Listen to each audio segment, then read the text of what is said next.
I figure I'll just kind of say it in an empty room while I stare at a lens.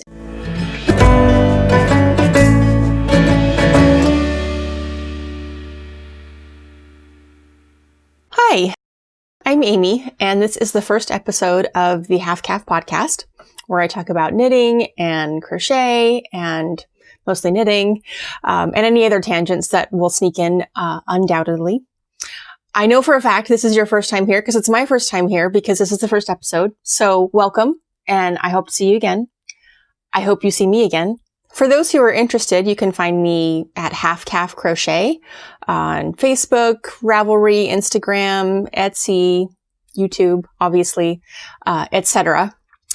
I started off crocheting about 7 or 8 years ago, and then I took up knitting about 3 or 4 years ago. I knew how to do both since a young age, but really didn't know the depth of it or the extent of what you could do with it. So I really picked it up avidly, within the last decade or so.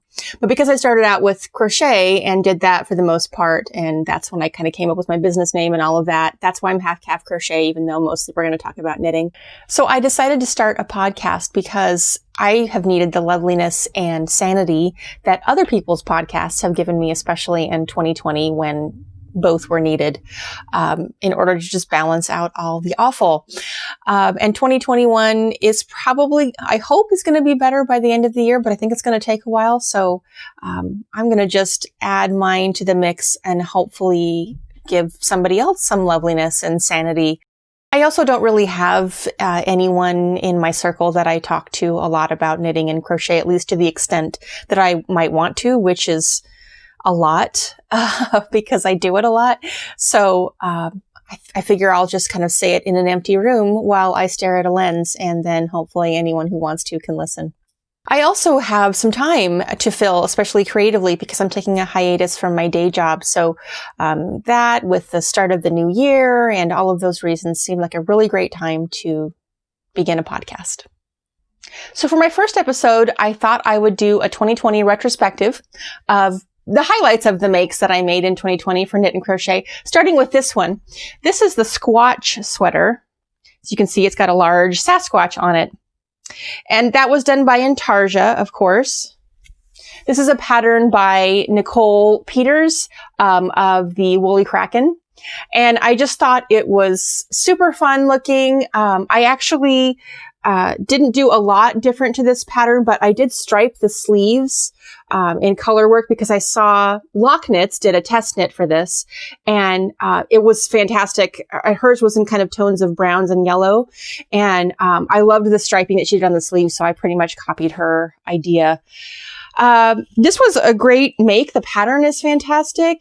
And the only trouble I had, and it might have just been my own trouble, honestly, on the collar here, I really could only do like the barest minimum of ribbing because it kept coming too close and being too small, even with a really stretchy bind off. So I had to do this collar like 3 times. There's no short row shaping in the back too, as far as I remember. So this can fit a little bit close. So that was probably also, but I just had trouble getting it over my head. Again, stretchy bind off or not. So I had to actually I think I ended up picking up the stitches, then doing 1 row of ribbing and then binding off in pattern, so that I could get the bare minimum and still, make it wide enough to fit over my head. Usually I like a larger neck. And again, maybe I was just off on my counts, or I did too many rows or something. But the pattern was fantastic. I highly recommend this pattern. The yarn is from Cedar House Yarns. And this is the colorway is, this is a DK, and this is the Irish Yearling DK. And the dark green is Noble, and the light green is Grass is Always Greener. And this is it's kind of a tweed base, of course. No kind of about it is. So I wasn't sure how good that would look, but it looks really great. I think it hides any pilling too, but honestly, I'm not seeing a lot of pilling, and I've been wearing this a lot. So this is a fantastic yarn as well. So next make, this was a test knit that I did. Was pretty fun. It's the Mixtape Tee.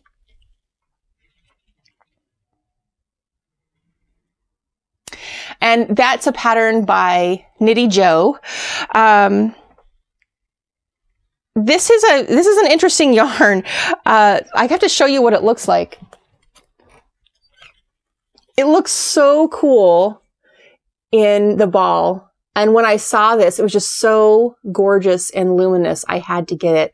So I ordered a bunch so that I could make, a sweater, t-shirt, whatever, of course, out of it. Yeah. So as you can see, it reads kind of black, even though there's a lot of rainbow, especially when you look up close. But it's pretty mellow.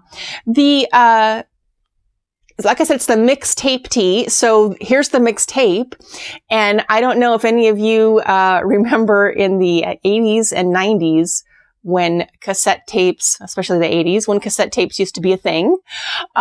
This is definitely a nostalgia make. And I wanted to make the tape in colors that were the nostalgic 80s Memorex kind of mixtapes. I mean, I still probably have some of these. So this was I think it was officially my first experience with Intarsia, surprisingly. And of course, I made it a lot more difficult for myself because there were tons of different colors, not to mention the different stops. So I had my work cut out for me. But like I said, this is by KnittyJo, and she encouraged us to have fun with the colors and things like that. So she actually let me, even though this was a test knit, she let me kind of alter the not only the colors, but kind of the design of the tape a little bit so that I could do the Memorex. I think it turned out pretty well. It's a good fit. I could probably even wear it. I'll have to test that. The only trouble is again, it's a little bit heavy. I think it could have a little bit of a better drape with a different yarn. And, so the yarn, I showed you that, but let me show you again. It's Diva Moonshine.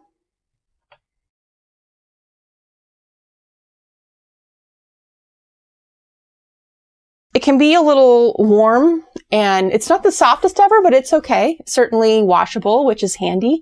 But I think that a different yarn would have a better drape and a little bit of more lightness. Next up is something called the Cozy Celtic Raglan. It's hard to show. There's the front there.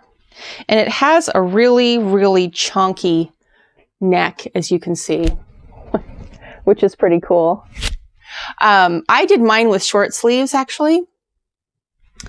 But this cable is definitely gorgeous, and what kind of drew me to it. This is by Knitatude, Cozy Celtic Raglan. It uses 15 millimeter needles and 17 millimeter needles. So that was actually really fun. Chunky yarn.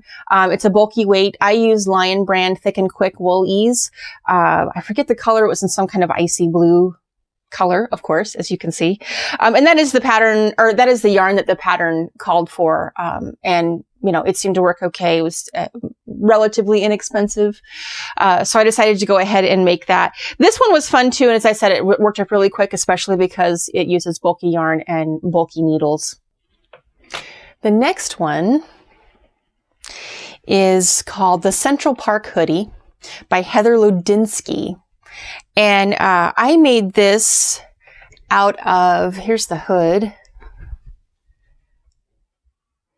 The cabling around the edge there. Take some hair off it. And here's the back of it. I love the cables everywhere, all going down the sleeve.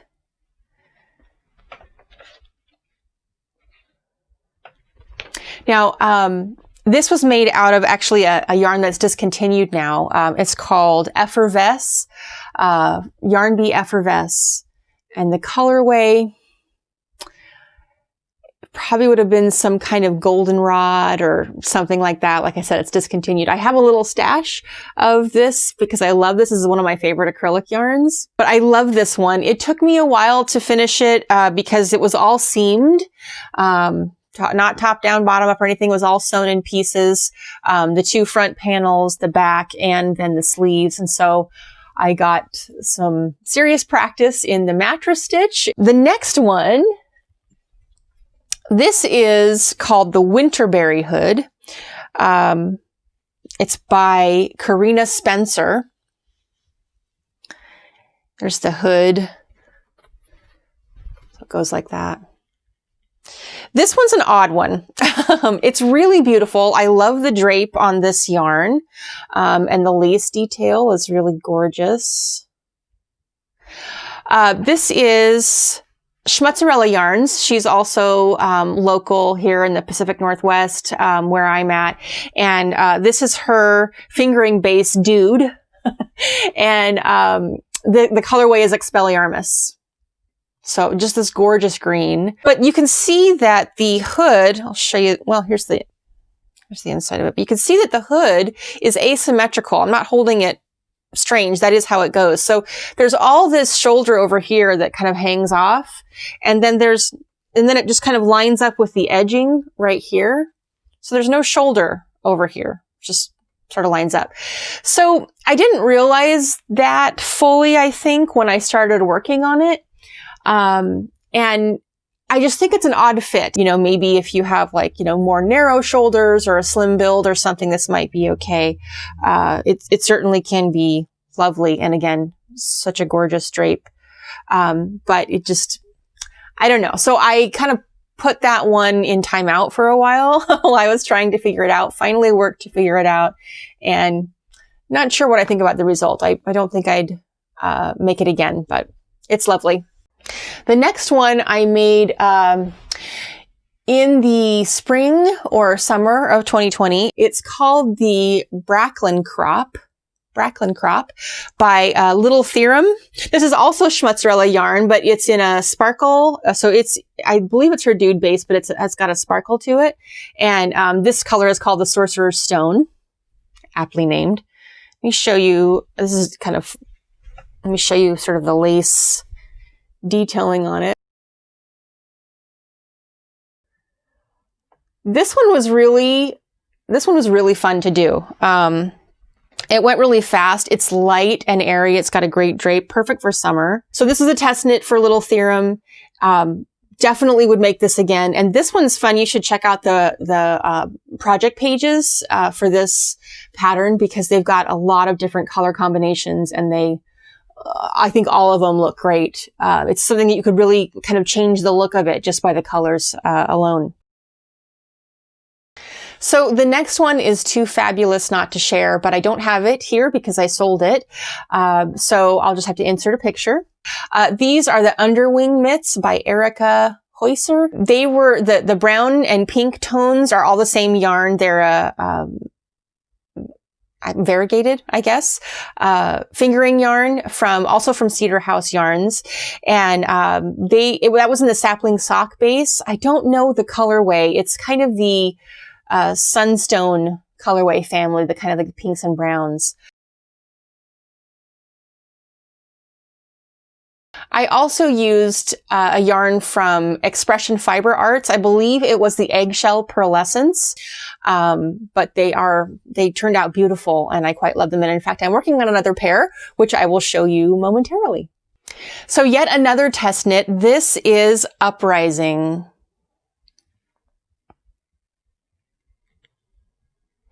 It's a 3/4 length sleeve.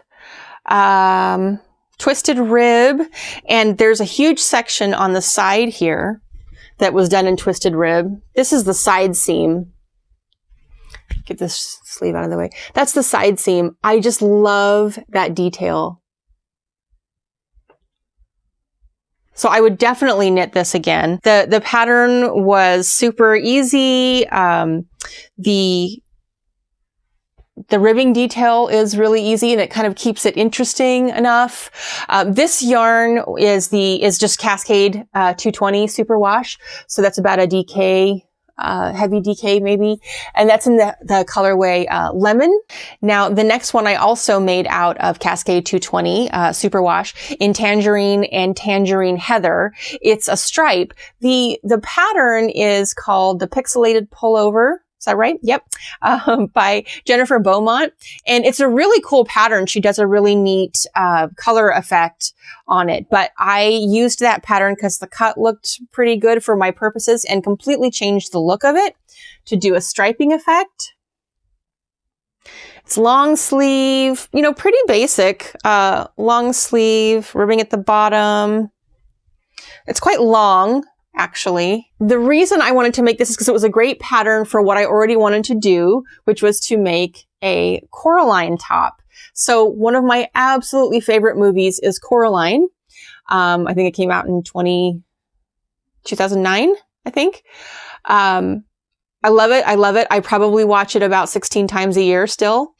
And, yeah, big fan. Now, obviously for anyone who's seen it, the big deal shirt in there is the star sweater that the other mother knits for her. But this one I decided I could probably tackle easier than, like, you know, a bunch of Intarsia stars. Maybe I'll tackle that someday, but this one was really fun. I've also, I'll see if I can insert a quick picture here. I've also made in the past a Coraline bag. That's her bag where she puts all her, all the little souls she saves in there, and, you know, some of the tools and all of that. So I've made that bag, and so paired together, they're pretty cool. Okay, this one was a super fast and fun colorwork knit, stranded colorwork. This is called Molder, the Molder Cowl by Lock Knits. So fun. This does not glow in the dark, but it looks like it would. I actually thought about doing glow in the dark yarn because I do have some, but I liked this bright green better. So really easy, really quick, totally cute. I used the green actually is let's turn it upside down or right side up. The green is Cascade Yarns. It's called Anthem. The black is probably just my standard, which is usually my standard black or white is kind of, especially if it's acrylic, is just like from Joann's. It's Big Twist. Now next is a collection of hats. I don't have one of them with me. That one's sold, but I've still got 3 of these left. These were really fun to do. So this is I'll show you just one of these here. I use that same yarn. This is the Quick Ombre hat. And ombre because it's meant to, you know, fade from one color into another. It's just got that, I believe it's called the little flea stitch pattern, which totally grosses me out. I always think of it as just little hearts, right? Then I just kind of put a palm on top. And I love these little patches. So I have just a drawer full of patches that I'll put on hats or sometimes bags. And I love to do that. I think the patch and the pom-pom, it just kind of makes a hat a little bit more special. It's not always appropriate, I guess, but kind of just these basic quick ones. So I really like this series. So this is the, let's see if I can give it to you here. The Poison Apple from Snow White and the Seven Dwarfs, right? From the little Disney version. So that's the green one. I've also got an awesome red one with a little Q with a crown on it.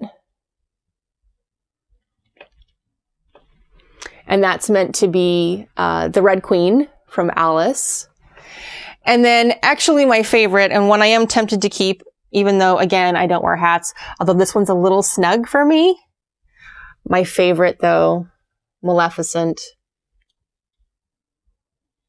Let's see if I can get... Not so good at that yet.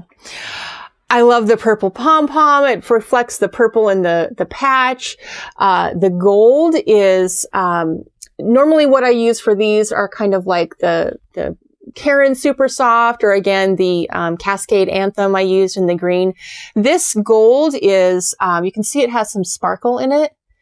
And it's such a unique gold. It's not yellow. It's just, I really would term it gold, not just wannabe gold, but actually yellow. And I love how muted it is. And then it's still got that sparkle. This is, Mary Maxim Starlit Sparkle. I don't know the colorway. Oh, yes, I do. It's, Topaz is the colorway, for that. And this one is one of my favorites. And it's an acrylic just like all the others. So again, this is easy wash. I made all of these. I also made, a Little Mermaid and Ursula one. So I'll try and put a picture in here so you can see that one. And then finally, I've got a couple of crochet items. So here's the first one. This guy's really fun. This is the Christmas Gnome, by Roseanne Brigman. And I used Mary Maxim yarn again, the Starlet Sparkle yarn for the body. and just some kind of like white and peach that I had in my stash. There's a little bit of kind of a gray for the beard. But I know the green is Lion Brand's Heartland. I think he turned out really cute. I'm actually surprised I still have him. This is the kind of thing that would sell really quick at around Christmas time, of course. But I also really like to do local fairs around here, holiday fairs like in October and then in early December. And it's really fun to make items like this and see everybody get excited, buy presents at the fair and things like that. So that's one thing I really missed this year. I did an online fair, but of course it's really not the same. So I'm hoping that we can do that because there's so much fun energy at a fair. So I'm hoping the world returns to I don't know if I'd say normal, but being able to go out and mingle with people again and have in-person transactions. That would be nice. I'd like to just at least see other human beings. So I don't know if I saved best for last, but I think I saved funniest for last, at least. This is my last crochet item to show you. And this was just kind of a funny one-off project that I did just because 2020 called for it. I'm surprised I still actually have it. It's been in the shop for a long time. So if you need any to spare, here you go. This is a scarf in a basket weave pattern. If you can see that close up. I used probably Big Twist value yarn again, I imagine. I don't remember what this was. It was just from Stash. But anyway, this was a lot of fun. And kind of commemorating the 2020 rush on toilet paper, which was one of the more strange things I think we've lived through. So to wrap up this episode, I actually wanted to look at 2021 a little bit, and especially some of the things that I think I'm planning on doing in 2021. No promises, but I've already accumulated a number of patterns that I'm really excited that have been kind of waiting for me to get to them. And I've already started a couple of them, so I want to share those with you, but I'll share my little short list that I've got going, and hopefully I'll have those finished objects to show you this year. So the first one I want to show you is actually a work in progress. It is the Cinnabar sweater by Rachel of Maven Crafted. And I'm doing it in Lion Brand's denim series of yarns. It's worsted. I forget which one it's called, but I think it's the classic blue. Anyway, so this is a work in progress. This is a sweater meant to fit me. I'm resolved this year to make more things that I'm going to wear, or that are intended for me anyway, because I saw what is possible with me and the Squatch sweater that I love so much. So I thought, I got to do that more. So right now, I've just got, of course, the sleeves are on holders. I split for the sleeves recently. It's in one of my favorite new project bags. Flip this over. This is from Bags by April. I adore it. She's got a number of bags that have like this component or this component, but I kind of asked her to custom make one so that I could have all my favorite pieces. And then on the inside, it's got pockets. It's just the best. And I asked her to add a zipper too, because I have 2 cats that will stick their noses in my knitting if I don't keep everything stashed away. So now I have a zipper. I can just zip it up and leave it. And it's just, I adore it. It's one of my favorite bags. I got three favorite bags recently. I'm going to show you the other one because it's holding my other whip. So this is a bag from a Stitchy Girl studio. And I just love it. It's also got a zipper, of course, very important. It's got a handle if you want one that can, of course, detach if you don't want one. The inside is this like deep frosty gray with pockets. And I love this too because I think it's like a winter wonderland kind of bag. I love the trees and the gray tones, but then I don't know if you can see that sparkle. I thought it was just sort of a linen, kind of a linen bottom, but there's a sparkle in the material that kind of makes it even more special. And so it reminds me of snow. So I love this bag too. It's not as big as the other one, but that's okay. You need medium and large bags, right? So this is the other thing I'm working on. And that is another pair of the underwing mitts, obviously with different colors. The green, I don't remember. It's stash yarn, and it's been a long time. I've lost the tag for that one. It's kind of a matte kind of color, but I love it sort of more foresty. And then if you can see the white or the cream is actually more speckled, and that came in my Advent from Dragon Horde yarn. So I don't remember what that one's called, but it was the Fae Advent set. This is the first year that I did Advent, having a yarn calendar sent to me essentially, and it was really fun. I think this was the year to do Advents if we were going to do them, to kind of help us count the very long days since March of 2020. So I'm really loving this one. This one's done, and I'm working on the other one. I've just started on the cuff, so I've got some ways to go. But it's a great fit. I just kind of made some fit modifications for myself. I made this a little bit higher, this a little bit narrower. But basically I'm making very few modifications, just added a stitch here or there, or changed needle sizes a little bit smaller. So I really love this one. And I love the moon phases all the way around. This one, this pattern, you're supposed to do a little bit of double stitching over the bottom wings to kind of make it pop out. I didn't do that on my first pair because it was just lovely as it is. And I may or may not do it on this pair. We'll see. I'm not sure what color I would do with that. I'm not positive that this color combo was perfectly what I'd hoped for, but I think it's working. I'm not sure. I go back and forth. What do you think? You need to tell me.